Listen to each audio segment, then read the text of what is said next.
Lisa Copeland, and I want to invite you to my show, The Big Sell. Are you ready to stop being a small player in a big world? Are you ready to decommoditize your business? Are you ready to stand aside from the competition? Join me every week on The Big Sell. Today, I'm having a fantastic pop-up show because you know what happens sometimes when you get the best, most interesting people in the world, you have to work around their schedules.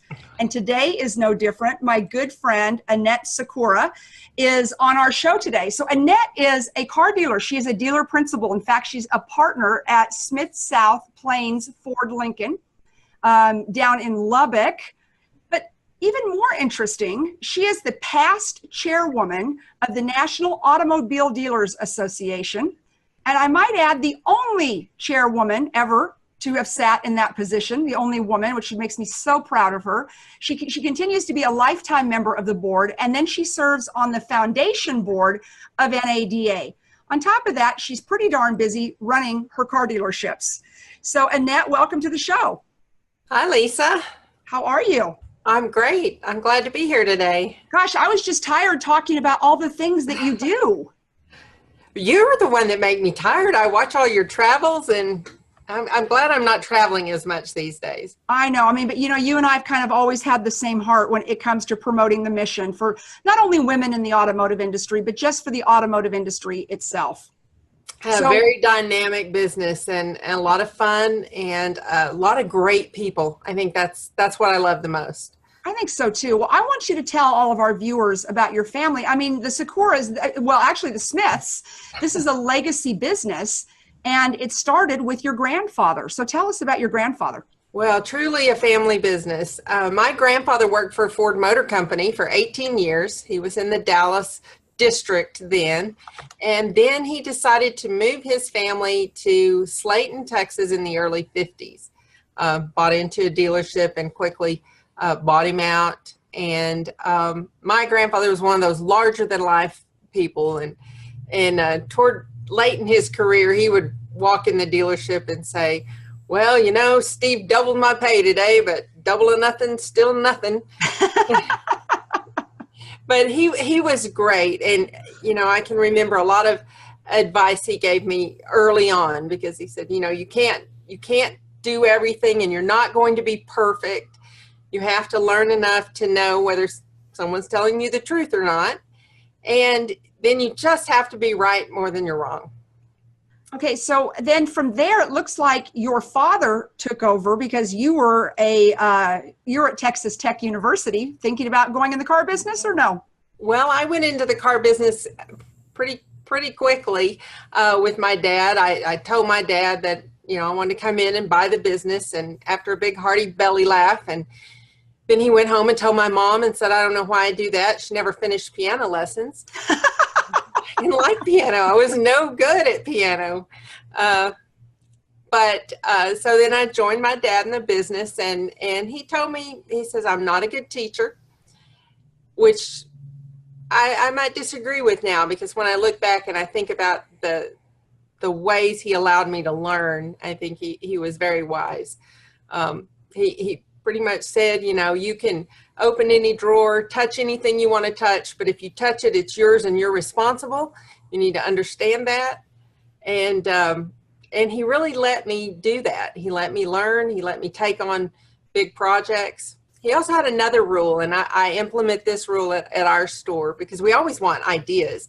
But the rule with my dad is if I had an idea, I had to present it to him in writing. And I had to tell him who all it was going to be involved, what it was going to cost, and what the impact was going to be. I can't tell you how many times they got wadded up well before they ever got presented to them. So, so do you find that that's a good piece of business advice for people? Because it's so easy to get this like big idea in our head and we think, yeah, let's go. But when you actually have to take that and commit it to paper and an action plan and an ROI tied to it, sometimes that big idea is not so great. Do you agree? Right. Or it can maybe go a different direction, but a lot of times you find out it's not going to be worth it. Not worth upsetting the apple cart. And I think that was the thing my dad didn't want as a young person coming into the business. He didn't want me to to just swing the personnel with every big new idea, all of a sudden swinging them in different directions, because that's, as you know, from being in that's very disruptive. Yes. But I was actually very disruptive. Every time I would come back from a major convention or from something I spoke out, I'm like, okay, guys, here's what we're going to do. And they'd be like, oh my God, please do not let her ever go to another conference again. Yes. I'm one of those people. I get really excited. So tell us about all the different positions that you've held in the automotive industry. Well, I started as a title clerk. I really started as a file clerk when I was in junior high, filing and sitting at the cashier desk and answering the telephone. So you learn a lot from those positions. And, sure you do. Really learn you learn what everyone does and how important each position is, and how important keeping your files straight are. From there, I went into the F&I department, and at that time, it was in the early 80s, and there'd never been a woman on the floor, never going to be a woman on the floor, didn't need a woman on the floor. Those were all the things that I heard, and there I was, young and a woman. Yes. And but I had a great sales manager, really great sales manager, who took me under his wing and was very supportive. I remember one time he was turning a customer over to me and had just introduced me, and this customer turned back to him and he said, "I thought you were taking me to see a manager." Oh, I have never even, all my years, I've never heard someone say a manager. And my sales manager turned to him and he says, "This is one of the finest managers you're ever going to sit with, and she's going to take really good care of you. So you just sit right down there and listen." Good. And so he was very supportive, and I encountered a lot of support early on. And I think sometimes as women, we have to realize how much support is out there. There is a lot of support out there, because sometimes it can be really easy to focus on the hurdles instead of on the support. Right. And I had a lot of support. Agreed. So from F&I, what did you do from there? From F&I, then I learned about the NADA Dealer Academy. Ah. And I was getting really frustrated at my dad at that time, because I really didn't know how to move on to the next level. And I found the academy. And so I presented a proposal to him. That one passed when I put all of that in writing and presented it to him. And then I started the NADA Dealer Academy. And before I was done, I wrote a press release announcing myself the general manager of the store, responsible for all day-to-day decisions and operations, and I put it on his desk. I love it. So you went to your dad, you said, "I'm going to further my education. I'm going to go to the NADA Academy." And then once you graduated, which for those of you out there, that's the National Automobile Dealers Association, most prestigious academy that you can graduate from. And it prepares general managers and future dealer principals for their role. So you graduated, then you let him know what your new role was going to be, and even did the press release. I did. I put the press release on his desk. He brought it to me. He said, "What is this?" And I said, "I just need your signature." He signed it, and I put it in every publication. And then, as they say, the rest is history. Well, and the rest is history for those of you who just tuned in, that Annette is the only woman that has ever held the position of chairwoman of the National Automobile Dealers Association. I mean, what an honor, because I believe it was started in, 1917? I think that's right. Yes. Yeah. So between 1917 and the year 2018, yeah, duh, hello, because in fact, last NADA was 100 years last year. I'm like, okay, I got to wake up here.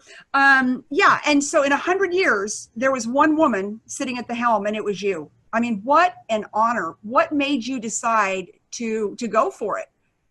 Well, there were a number of things throughout my career. Because I did receive a lot of support. A lot of the local dealers were very supportive very early on in my career. I would call them with all kinds of questions, pay plan questions, inventory questions, and they were all so very gracious to me as far as sharing their knowledge. And then I began to get involved on committees. And as you know, from being a woman in automotive, I got asked to be on a lot of committees. And as I would begin to serve, I would realize very quickly, I'm the token. I'm the diversity factor. But I also knew that might have been what brought me to the seat, but that wasn't going to keep my seat. And as long as I had a seat, I wanted to contribute.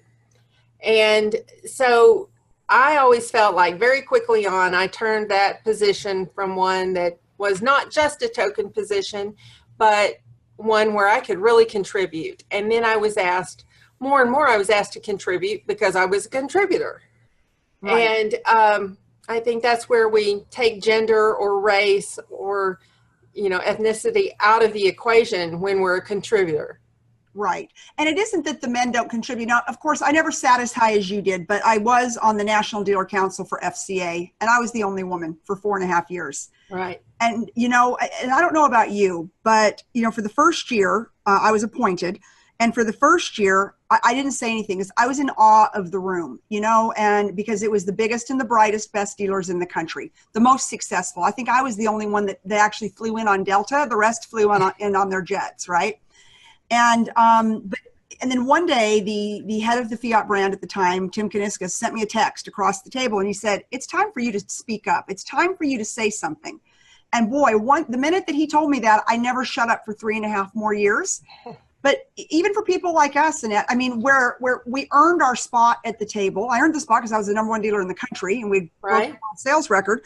But even then, did you ever find it intimidating knowing that all eyes were on you? People had, I just have to believe that they had a different expectation of us than they did our male counterparts. Not in a bad way. It's just that we stood out in the room.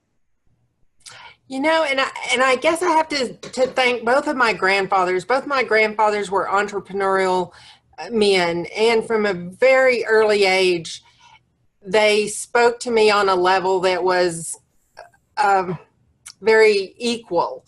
And there were a lot of expectations they made of me, but they never highlighted my gender as being a factor of any kind. And so I didn't feel that same way, really. When I went on the board, I was the first female elected to a traditional seat. There's 2 seats on the NADA board that are specifically for women representing women. And I was the first woman elected to a traditional seat. And so I went in just, I'm here as a car dealer. Right. Not necessarily as a woman. And it's a very big honor for you because who put you on that board were your fellow car dealers. Exactly. Yes. And so I had built a network, and I felt very comfortable there. And then what I did is we get a little book that has everybody listed, and I would study that book because I wanted to be able to walk into that room of 63 dealers, and like you say, a lot of strong personalities. Yes. But I wanted to know who they were, where they were from, and be able to speak to them. And after a couple of years, one of the men commented to me and said, some of the other women don't, like, they just come in, they take their seat. And I always tried to sit with someone new to just learn who everyone was.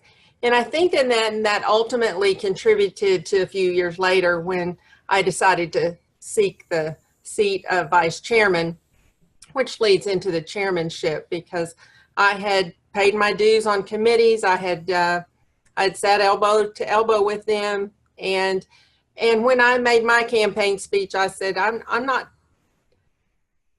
am a woman. I can't change that. Don't want to change that. But I'm here to be a car dealer, to help with NAD as the voice of the dealer. And I think I can help further that voice. And you did. You were a wonderful chairwoman. I'm going to call you a chairwoman. I don't know if it's supposed to be chairperson but you're not a chairman. You were the chairwoman. And what an honor. And then from there, you are now on the board of the NADA Foundation. And what an amazing, that foundation made me very proud to be a car dealer because you guys came in when our employees were in trouble, natural disasters, or, pretty much natural disasters is what I can think of off the top of my head. and the dealers could apply to the foundation, and you guys would give relief and aid and money faster than their insurance companies could give money. Right. Tell us about the foundation. Yeah, the NADA Foundation essentially has like 3 different prongs. We have some committed funds, and one of the things we do, and we do it every year at the NADA show in conjunction with ADESA, but we support the Canine for Companions for Independence, and we help give dogs to a wounded warrior or a child that needs I love that. help with that. And that's one of the things. It's that fund was started in honor of our past President Frank McCarthy after he passed. So we have some endowed funds like that. There's a way that dealers can use the foundation kind of as their own foundation. They can become an ambassador by making a contribution to the foundation. Then every 3 years they're able to give a grant to a local charity of their choice. See, I did not know that. That's wonderful. It is. And then there is the Emergency Relief Fund.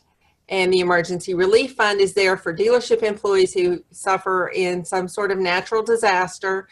And their dealer principal and their state association can sign their grant, and they can then get some money to help them immediately with food or diapers or whatever their most immediate need everything, right? Yes. And in fact, I was in Houston, was it yesterday or day before yesterday with a dealer, and they were affected by Harvey, and she said that one of her employees literally came to work with his pajama bottoms on. Like, he had lost everything, but he knew he needed to at least check in at work, and so it's so devastating. And and many dealers around the country, we think of car dealers as these huge, grandiose organizations, but 70% of the dealers around the country, isn't the number net? Don't they sell like 70 new cars or less, or 50 new cars or less? It's pretty small. Right. I mean, they're basically small businesses, supporting local communities. And so what I love is that when they're in trouble, when their employees are in trouble, that the foundation can come in and support those dealers. Because one thing I was always proud about being a car dealer is that I knew that we gave back to our local community. When someone came into me and they needed money, the Girl Scouts or the Stiletto Stampede or the American Heart, whatever it was, we were there to raise money, to write checks, and to bring awareness. But sometimes, especially the smaller dealers, they need help. Right. Well, what we noticed too, when these disasters occur, they occur in a city, and there is a lot of need in that city.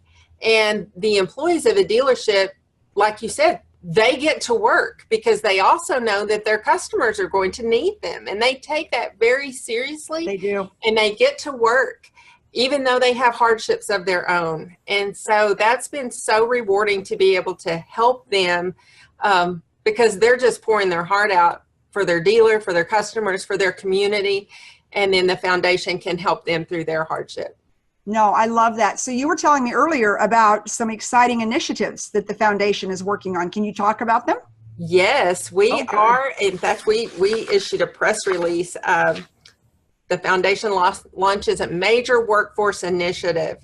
So just to back up a little bit, across the nation in franchise dealers, we employ over 1.1 million people across the country. Oh, I just got chills. Now we are talking new car franchise dealers, which is about 17,500. Yeah, about that ish. Okay, and then about 21,000 independent dealers were the last numbers I've seen. And that's about 69 employees per dealership. Okay. So 1.1 million people that we employ. And I was looking just at our stats in Texas at what an average weekly earning is. It's almost $1,200. Weekly. Which is way over the median incomes in any of our towns. Exactly. Yes. But what I feel like is that's kind of a best kept secret. It is a best kept these secret. Great jobs that are so rewarding, challenging, fun, and well paying. And yet, if someone wants to enter our business, our industry, it's very difficult. There's very fragmented approach to if someone said, I want to be an auto tech, or I want to be a parts counter, or I'd like to work accounting in a car dealership. It's very difficult if they Google that to find a comprehensive pathway for them to join our industry. And so that's what we hope to solve with our workforce initiative. So how would you go about solving that? Now, I know, techs are an issue, and they're an issue in every state. There are not enough techs. I mean, I'm a firm believer, I don't know how many young people graduate from college and they don't have jobs. I believe many of them should have gone to trade school, because then they would be in a 6-figure job as a tech in the automotive industry. So anyone out there watching, if you've got a kid who's just kind of floundering out there, but has got some technical ability, send them to trade school. It's a 6-figure job. Right. Almost a third of that 1 million are technicians. And those are really well-paying jobs. But massive shortage. I mean, you can write your own ticket. Shortage. There are scholarships that go unclaimed. There is a very fragmented approach. Manufacturers, they each have their own technician training. And then there's high schools and junior colleges that have automotive training programs. But if somebody in my zip code just says, what would it take to be an auto tech and what are my resources, they're just going to kind of get solutions that are all over the board. And NADA wants to take those and put them in, organize them and put them in a way where, somebody could drill down in and they could see what all the resources are, what all their choices are. So then it's not just which manufacturer paid the most on Google this month to get that technician, but this way they can make a really good decision with all of the information. So do you think NADA, will part of your strategy be to, get that information into the high schools? Because that's really where it starts. And like I said, with the high unemployment rate of today's college graduates, it's just disappointing to me that more of them don't go to trade school, or that there's not more trade school programs for auto mechanics. In Texas even, there's not that many. Right. I think that what's needed is some coordinated effort, bringing all the parties together. And I think that's where NADA, that's our job. One voice, the voice of the dealer, is to look at that on a big picture basis and bring all the parties together and deliver a comprehensive message to students, to counselors, to parents, because there's a lot of misconception. Right. A lot of misconception about our business. Well, and a lot of people think, trade school. Well, it's like, trade school, you're going to walk out with a 6-figure job and work as long as you want to, anywhere you want to. A college degree in marketing, you may or may not be, you may or may not be living in the basement. And so I think the education process too, Annette, is for the parents, so that they realize, because they think, oh God, I don't want my kid to be a mechanic. Well, they're no longer mechanics. They're working on the most technologically advanced machines in the world. And it's a fine education, and it's even a better career, You want to, that's science, that's math. It is. It is. These, I always say, those are the smartest people in my store. Are my techs. Oh, absolutely. And just their problem solving skills, right? Yes. And it's just interesting, but people just don't realize the massive amount of education because of the types of cars that we build nowadays. All right. So, enough of that. Tell us about your family, because I don't know who puts up more pictures of their grandkids, me or you. I know. Yeah, we run a close race on that one. Yes. No, over the last couple of years, our family has just expanded. So our oldest grandchild, Morgan, and Fisher is 2. Morgan's 3, Fisher's 2. Clara is almost 1. She'll be 1 in August. And then we're expecting 1 more in September, Collins. So we'll have 2 little grandsons and 2 granddaughters. Oh. And they are so much fun. And then what's making that even more fun is that we've had 3 of our kids and our son-in-law join our business. Really? Okay. Well, tell us about your 3 kids and your son-in-law. What are they doing? So our son-in-law is our service manager right now. He did a stint in the sales manager office. His wife is our marketing director. She's actually been with us the longest. You want to talk about somebody that graduated with an advertising degree and and couldn't find, well, I mean, she could find plenty of jobs, but nobody it's not as lucrative as the auto industry. Exactly. Right. And she already knew our business because she had grown up in it, and she is great at telling our story. So, and she is overseeing our BDC now. So it's just, you know, we feel really blessed to have her here. And then Holden graduated tech in December, Texas Tech, and he is a sales manager here. And he's one I have to say a lot now. Remember, you need to bring that to me in writing. But so basically, he is his mother's son. Is that what you're saying? Yeah, and I didn't even birth him. He's one of my blendeds. And then our youngest is attending our South Plains College here and about to go to Texas Tech this fall. And he is working in the parts department. And you know what's significant about that is we started Ryan in the parts department, and his grandfather, Ed Sykora, started in the parts department. You would ask me about my in-laws store there in West. Yes. Ed started in parts.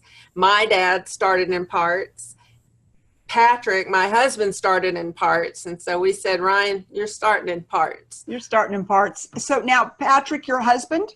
Yes. Now, does he work there in the store with you too? He is my partner, and he oversees most of our used car acquisition, and which is a big job. Yes. Very important job. That's where you can win it or lose it, is in that used car department. Well, that is that. So what is it like for you? I mean, I think about someone like you who is so entrenched in the automotive industry, so, such a leader, such a thought leader, in all the work you do, for NADA. And what does it feel like when you walk in and your whole family's there? Like the legacy that you have built and that your family has built, not just you, but your whole family has built for the automotive industry. Well, I think, having the kids here has really renewed my passion. It's given me the strength to embrace all the new technology, because this is the future. It is how my kids will be successful. Right. And so it has helped me to refine my skills, and just rejuvenated me to help them get to a point where I can spend more time with their kids. That's right. It's like, okay, you're going to work on Saturday. I'm going to take the grandkids. Got it? Exactly right. You know what, though? They're probably like, okay, that works for me, because going to work's not a bad thing as long as, you can get the kids taken care of. Yes. So you've done this since, neither one of us are over 30. So let's just say you've done this for a little amount of time. What do you see the biggest challenge for the automotive industry in the next couple of years? Lisa, I do think it's attracting the right skill set of person. Mm-hmm. I think that the technology has changed what kind of person we're needing to attract into the business. And I think dealers are going to have to really use a lot of recruitment tools to get the right people in. Because technology is a deal. You've almost got to have a PhD in technology to run your CRM. Yes. So that's one of the biggest changes, I think. But what I absolutely love is it will always be a people business. Right. And that's why I love serving my fellow dealer, is because I've had that opportunity to meet a lot of dealers, to be in a lot of stores, and the heart they have for their own community, the heart they have for their employees. Right.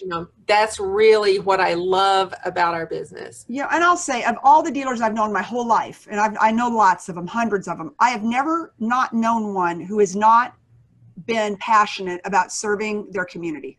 Exactly. I think that's part of why you go into it. I think that's part of why you put your name up on a sign in your hometown, right? It's like, you fundamentally want to do the right thing because you're going to see them at the grocery store. Yeah, I think most live by that. To whom much is given, much is expected. Yes, I would agree with that 100%. So with all of that being said, what is your opinion as to why car dealers have such a bad rap?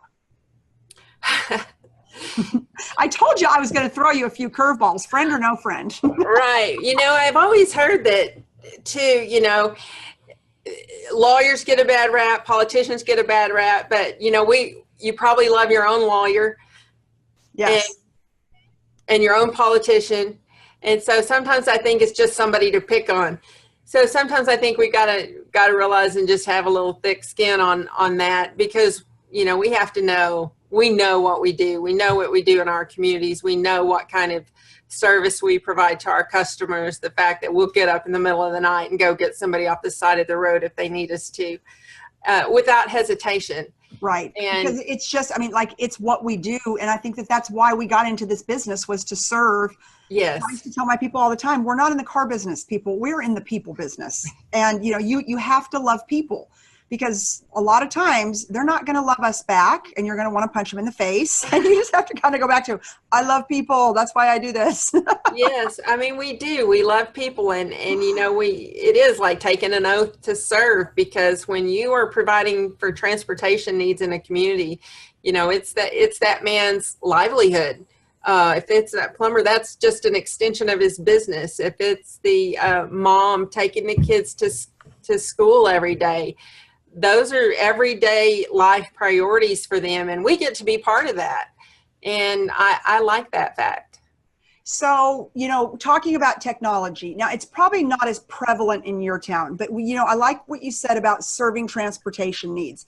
What I know, especially in the bigger cities, and I participated in it 4 years ago, I launched the first subscription-based car program, because and it was a weekly program. I was partnered with Cox Automotive on it, and it was called Flex Drive. And they needed some poor sucker to, throw it out there and see if it works. And I got to store about 200 cars for them, but it was on an app, and Uber drivers were pretty much our biggest customers. And it was great for them, right? Because they could come in on the first week if they needed a small car, but if South by was there the next week, they could get a Suburban. And anyways, it was really great. But what I've seen from when I launched the first one 4 years ago to today, and with Cadillac, the book, and Audi, and I interviewed Volvo at the Chicago Auto Show, and it's coming like a freight train. And one of the VPs of Volvo said something pretty interesting. He said, how we see it is that you guys are not going to be car dealers in the future. You're going to be transportation specialists. And that means you're going to have this bucket, you might sell them something. This bucket, you might lease them something. And this bucket, you might just handle the subscription delivery for the factory. What are your thoughts on that? Well, one of the great men who is, I consider a mentor of mine, Sam Pack, I heard him express this really recently, and I thought he was spot on when he said, it's going to be a menu approach. Yes. A menu-based approach. And that is, I think that's very, very correct. And in a town like mine, in Levelland, Texas, where it's miles and miles between anything, and most of our customers are farmers or ranchers or working in the oil field, subscription doesn't make a lot of sense. So we're still going to have the menu item where it's more traditional. And then we are going to have some subscription and some alternative autonomous as that begins to make sense. It'll take a while to make sense in my neck of the woods, but yeah, like obviously I would think that you're probably, I mean, what I know about the F-150, I just did a commercial spot for them. But I know that it's the best-selling truck of all times. That's right. It is. Yes. So I mean, I imagine 40-something years running. Yes. It's like nobody, and believe me, we tried our darndest at FCA with Ram to try to take out that Ford truck. Chevy, yeah, probably, but not Ford. I mean, what do you think the staying power of the Ford brand is? Why is it so important to America? Where I sell Ford trucks, I see the use and abuse when they're running over some really rough country, and people sometimes probably out there. Just who knows? And they really hold up. They hold up well, and I think that Ford has a legacy of putting a lot of quality in their trucks, and built Ford tough is not just a slogan, because we see that. We see the difference. You remember when I saw you in Detroit at the Automotive News Awards, and so I was sitting down there, and I was sitting next to Elena Ford, and it took like 3.5 hours to get through all of us, right? So Elena and I were just da da da da da, and I'm like, and I'd met her one other time, and I'm like, so what's it like being Henry Ford's granddaughter? She's like, you can't even imagine. she's like, the legacy, everything is so big. She said, but honestly, I wouldn't do anything any different. Anyways, I just loved her. She was so sweet. And she's like, oh, well, tell me about those Fiats. She just was like, oh, I drove one in Italy. And I'm thinking, I'm talking to Henry Ford's granddaughter for 3.5 hours because we're stuck. They didn't even give us any wine sitting down there. And so for 3.5 hours, we're stuck. And she's, talking about, driving a Fiat in Italy. I just thought she was the most kind and gracious person, just, because of who she is, Right. Well, her kids and my kids are about the same ages. And so every year we see each other a couple of times a year, it seems like. So we're always catching up on where are your kids and where are my kids and what are we doing? And so she doesn't have any grandkids yet, though. Oh, she doesn't. Yeah. I don't think she looks old enough to have grandkids, but so how many vehicles a month are you selling? We're selling about 80 new and used. That's great. So it's a very nice, manageable business where you actually get to have a life. Yes. So in 5 years, are you looking to, sell 180? Are you, because there's so many people now, my good friend, Brian Benstock, I don't know if you know him or not, Paragon Yes, Honda. I've met Brian. Yes. And once you meet him, you never, ever forget him. Right. Right. But, he's of the opinion that Paragon sits in Queens, but that's just because they sit in Queens. They've got all the fancy technology and they're moving cars everywhere and they ran Manhattan out of business. And so, do you have that kind of grandiose? Like, do you think, okay, I'm sitting here in Levelland, but now I want to go grab into Lubbock or everywhere else, or, do you have those visions? We sell into Lubbock because we've been here over 60 years. And so we have a legacy here. And no, that's not what we're trying to do. We try to take really good care of our market. Service, our parts and service business is huge. And we concentrate on taking care of our service customers, and that's what keeps the doors open. It does, and keeps our loyal customers, because that's a real competitive advantage for us. So no, we're not trying to get business from elsewhere in the country. We do business other places in the country, but sure, but not on purpose. Not on purpose. People just hear about you. They find you. Somebody you on this show might need a new Ford, right? Somebody's watching. We'll have thousands. We'll take care of them. That's right. And I know that you will. So I have to throw this at you. I know that you've really made a point all the years I've known you to say, I'm a car dealer. It's not a man thing. It's not a woman thing, and you're, you just, that's been your stance. And if I'm wrong, whereas, I would go out very heavily in the women in the automotive space and really focus on that.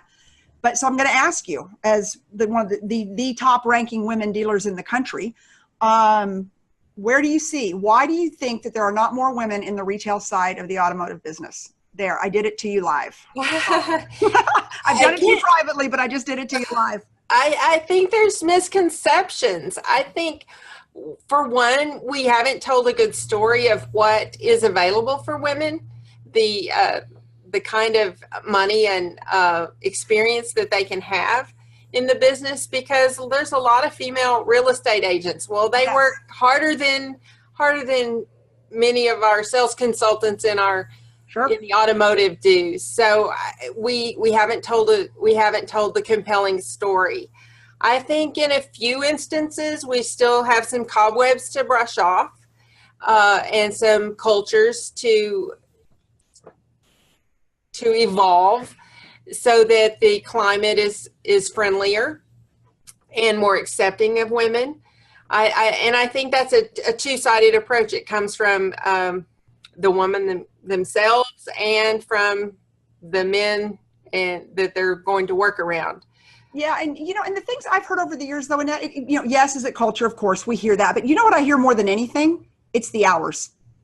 I was in the car business the first time for 10 years, 10 or 11, I think. And then I started having kids, and it was like, I can't do this. I don't want to miss all my kids' soccer games. And Right. Have a nanny pick up my kids at school at 5:30 from daycare and stay with them till 9 o'clock at night. So, so I left because I had to, and I came back because I wanted to, but I came back when my kids were in college, and I didn't feel like I was jipping my life or their life. And probably at a smaller store, country, like yours, that's probably more manageable. But what do we do? I mean, to me, over any other thing you talked about, that's the number one issue for women that I hear. It's right. The hours. Well, we have 24% of our workforce is female. And we really work to keep it at that and increase that. And we have a very harmonious workplace, which we're very proud of as well. Because just like you said, I really try not to focus on it, and I encourage all of my employees to do the same. I think all of us, anybody that comes to work just wants to be receive respect and give respect. So we work hard on that. But I think there's an entry point for women now with the BDC. I think it's a great position for women. Which is the Business Development Center, for those of you who are watching, Yes. not in the automotive industry. The Business Development Center, because that department allows for some flexible hours. It allows for someone to learn the business. It's a very customer service oriented position in the dealership, and it's a very important position in today's world, because the majority of the shoppers at some point are shopping on the internet. Right. And it's perfect for women because, we love to serve and help others. And that position, that it all wraps up about taking care of that customer, helping them to receive service of any kind, whether it's to buy something or to have their vehicle serviced or get a part or just get a question answered. And so it's a great entry point, and then a woman can springboard from there. And if you've proven yourself in a position, then you're going to be allowed to have a little more flexibility. Right. I have one dealer client that came up with their sales team works 4 10s. Yeah. So they have 3 days off. I'm like, okay, that's good. Like, that's really good. So they're putting in the time. And of course, if they've got a customer or something, they can come in, but it's just knowing that you can do that. Right. And so I think part of that's pay plans sometimes. And part of it is, getting rid of that old school mentality that someone's got to work bell to bell. I mean, when I started in 1985, that was expected. I was in Dallas at the #1 domestic store in the country. We were selling 1,200 new cars a month. I was in sales, and it was midnight madness the last 2 weeks of the month. We were literally open till midnight with skylights out there, dragging all the drunk people in to drive Corvettes. That was always interesting. And, but it was, 5 days a week, 6 days a week. You had a day off, but if you took it, that was bad. Right. You were there from 9 to 9 and midnight madness. And sometimes you got to come in at 11. I mean, it was just a grind. So, but when we were trained that way, we were conditioned that way. But what I found is that the new younger millennial workers, they're like, no, thank you. I don't think I want to work 14 hours a day. And so, to me, that's probably the biggest hurdle, I do think it requires some innovative thinking. Yeah. And I really think that dealers should take a look at that, because we need the skills. We need the skills of those workers. We need the skills of women in our business. Yeah. I mean, women influence 85% of all purchases, but then when she walks in, there might be 1 or 2 women on the showroom floor. And then millennials are going to be 65 within 5 years. They're going to be 65% of all car purchasers.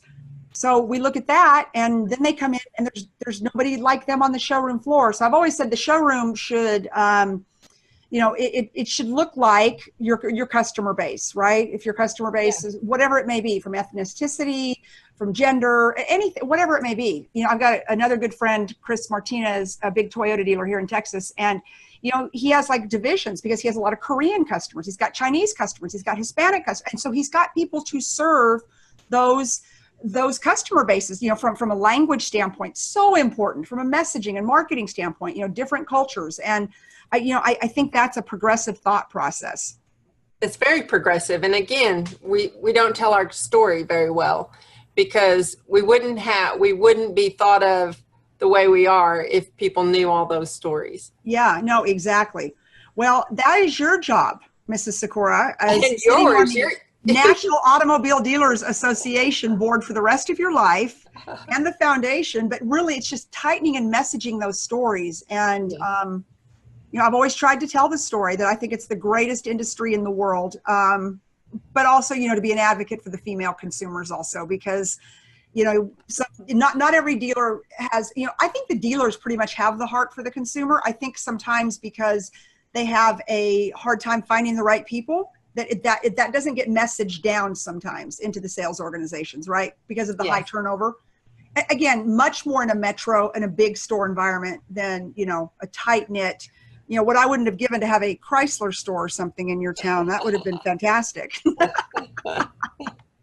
And from what I heard about your Chrysler store, rumor had it, because you and I had a rep that we liked very much, Brent Foreman, and he said, oh, you've got to see her office. But I think it was her office at the Chrysler store. Is that right, or was I dreaming that? Yeah, I just have one office. But did you have an office at the Chrysler store? No. Oh, okay.